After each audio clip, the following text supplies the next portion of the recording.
નમસ્કાર દર્શક મિત્રો, ધ લોકસત્તા શોમાં આપનું સ્વાગત છે।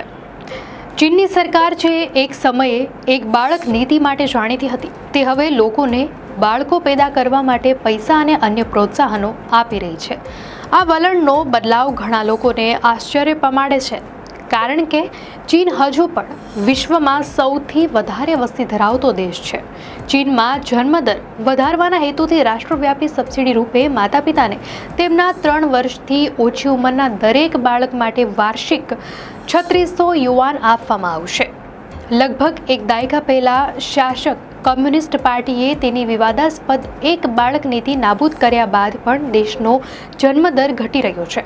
રાજ્યના મીડિયા અનુસાર આ સહાય લગભગ 20 મિલિયન પરિવારોને બાળકોના ઉછેરના ખર્ચમાં મદદ કરશે। ચીનના ઘણા વિસ્તારોએ લોકોને વધુ બાળકોના જન્મ આપવા માટે પ્રોત્સાહિત કર્યા છે અને આર્થિક સહાય શરૂ કરી છે। ચીનની એક બાળક નીતિ એ વસ્તી વૃદ્ધિને સફળતાપૂર્વક નિયંત્રિત કરી, પરંતુ તેની અનિચ્છનીય આડઅસર તરીકે જન્મદરમાં નાટકીય ઘટાડો થયો। 2016માં આ નીતિ સમાપ્ત કરીને 2 બાળક નીતિ અને 2021માં 3 બાળક નીતિ લાગુ કરવામાં આવી। તેમ છતાં જન્મદરમાં ઘટાડો ચાલુ રહ્યો। 2024માં ચીનનો પ્રજનન દર લગભગ 1.1 જેટલો ઓછો નોંધાયો છે। 2016ની સરખામણીમાં 2024 સુધીમાં વાર્ષિક જન્મોની સંખ્યા અડધી થઈ ગઈ છે। આના કારણે કુલ વસ્તીમાં ઘટાડો નોંધાઈ રહ્યો છે, જે છેલ્લા કેટલાક દાયકાઓમાં ચીન માટે પહેલીવાર જોવા મળ્યું છે। ઓછો જન્મદર અને સરેરાશ આયુષ્યમાં થયેલા વધારાને કારણે ચીનની વસ્તી ઝડપથી વૃદ્ધિ થઈ રહી છે। 2040 સુધીમાં 60 વર્ષથી વધુ ઉંમરના લોકોની સંખ્યા યુરોપિયન યુનિયન અને ફ્રાન્સની સંયુક્ત વસ્તી કરતાં પણ વધારે થવાનો અંદાજ છે।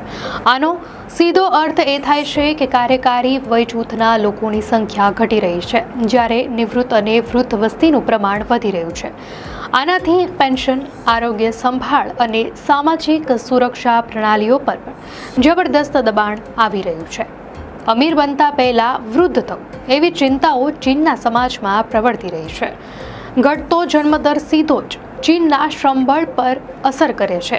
ચીન, જેને વિશ્વની ફેક્ટરી તરીકે ઓળખવામાં આવે છે, તેને ભવિષ્યમાં પૂરતા શ્રમિકોની અછતનો સામનો કરવો પડી શકે છે। આનાથી તેની આર્થિક વૃદ્ધિ, ઉત્પાદકતા અને વૈશ્વિક સપ્લાય ચેઇન પર પણ ગંભીર નકારાત્મક અસરો થઈ શકે છે। કુશળ કારીગરોની અછત અને શ્રમ આધારિત ઉદ્યોગોના સ્થળાંતરની શક્યતા પણ ઊભી થઈ છે। એક બાળક નીતિના સમયગાળા દરમિયાન પુત્રની પ્રાપ્તિ માટેની સાંસ્કૃતિક પસંદગીના કારણે લિંગ પસંદગીયુક્ત ગર્ભપાત અને છોકરીઓને ત્યજી દેવાના કિસ્સાઓ વધ્યા હતા। આના પરિણામ સ્વરૂપ પુરુષોની સરખામણીમાં સ્ત્રીઓની સંખ્યામાં નોંધપાત્ર ઘટાડો થયો છે, જેના કારણે લાખો પુરુષો માટે લગ્ન કરવાનું મુશ્કેલ બન્યું છે અને સામાજિક સ્થિરતા માટે પણ પડકાર ઊભો થયો છે।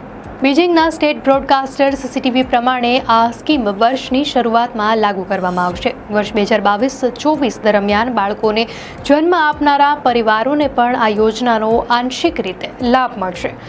આ સ્કીમનો હેતુ ચીનમાં બાળ જન્મદરને વેગ આપવાનો છે। માર્ચ મહિનામાં ચીનના નોર્થ હોહોત શહેરમાં ઓછામાં ઓછા 3 બાળક ધરાવતા દંપતીઓને 1 લાખ યુઆન એક બાળક દીઠ આપવામાં આવે છે। બીજિંગના ઉત્તર પૂર્વમાં આવેલું શેનયાંગ શહેર 3 વર્ષથી ઓછી ઉંમરના ત્રીજા બાળક ધરાવતા સ્થાનિક પરિવારોને દર મહિને 500 યુઆન આપે છે। તો ગયા અઠવાડિયે બેઇજિંગ ફ્રી પ્રીસ્કૂલ એજ્યુકેશન માટે પણ સ્થાનિક સરકારને વિનંતી કરી હતી। ચીન સ્થિત યુવા પોપ્યુલેશન રિસર્ચ ઇન્સ્ટિટ્યૂટ પ્રમાણે ચીન દુનિયાના સૌથી મોંઘા દેશોમાંનું એક છે, જ્યાં બાળકનો ઉછેર અપેક્ષા કરતાં વધુ મોંઘો છે। ચીનમાં 17 વર્ષની ઉંમર સુધીના બાળકને ઉછેર કરવાનો ખર્ચ $75,700નો ખર્ચ આવે છે। પ્રસૂતિ રજા, પિતૃત્વ રજા અને લગ્નની રજામાં વધારો કરવામાં આવ્યો છે। સેચુઆન પ્રાંતે પ્રસૂતિ રજા 150 દિવસ સુધી વધારવાની દરખાસ્ત કરી છે। તો માતા પિતા માટે લવચીક કામના કલાકો અને ઘરેથી કામ કરવાની સુવિધાને પણ પ્રોત્સાહન આપવામાં આવી રહ્યું છે। સરકારે લાંબા કામના કલાકો ઘટાડવા માટે પણ પગલાં ભર્યા છે, જેથી યુગલોને કુટુંબ માટે વધુ સમય મળી શકે। નાના બાળકોના પાલન પોષણના ખર્ચને ઘટાડવા માટે સબસિડી આપવામાં આવે છે। આઈવીએફ જેવી સહનીય પ્રજનન તકનીકોને તબીબી વીમા કવચ હેઠળ લાવવામાં આવી રહી છે। જેથી બાળકો પેદા કરવા ઈચ્છુક યુગલોને મદદ મળી શકે. સરકારે બાળકોના શિક્ષણના ઊંચા ખર્ચને ઘટાડવા માટે પણ પગલાં ભર્યા છે, જેમ કે ટ્યુટરિંગ ઉદ્યોગ પર નિયંત્રણો અને મફત પ્રી સ્કૂલ શિક્ષણને પ્રોત્સાહન. સરકાર વિવાહ, વાલીપણું અને કુટુંબ વિશે સકારાત્મક દ્રષ્ટિકોણનો પ્રચાર કરી રહી છે. લિંગ ભેદભાવ ઘટાડવા અને કાર્યસ્થળ પર મહિલાઓને સુરક્ષા આપવા પર પણ ભાર મૂકવામાં આવે છે, જેથી મહિલાઓ વધુ બાળકો પેદા કરવા માટે પ્રોત્સાહિત થાય અને તેમને નોકરી ગુમાવવાનો ભય ન રહે. પડકારો અને ભવિષ્યની સંભાવનાઓ વિશે વાત કરીએ તો આટલા મોટા પાયે પ્રોત્સાહનો છતાં ચીનનો જન્મદર હજુ પણ અપેક્ષા મુજબ વધી રહ્યો નથી. આના કેટલાક કારણો છે. શહેરી વિસ્તારોમાં બાળકોને ઉછેરવાનો, શિક્ષણ આપવાનો અને સાથે જ ઘરનો ખર્ચ ખૂબ ઊંચો છે, જે યુવા યુગલોને વધુ બાળકો પેદા કરતા અટકાવે છે. ભલે નાણાકીય સહાય મળે, ઘણી યુવા સ્ત્રીઓ શિક્ષણ અને કારકિર્દી પર ધ્યાન કેન્દ્રિત કરવા માંગે છે અને બાળકો પેદા કરવાથી કારકિર્દી પર નકારાત્મક અસર થશે તેવી ચિંતા પણ અનુભવે છે. યુવા બેરોજગારી અને અર્થતંત્રમાં ધીમી ગતિ પણ યુગલોને કુટુંબ શરૂ કરવાથી નિરુત્સાહિત કરી રહી છે. એકલ બાળક પેઢી પોતે ઓછા બાળકોના વિચાર સાથે ટેવાયેલી છે અને તેમના માટે વધુ બાળકો હોવું એક આઘાતજનક બદલાવ છે.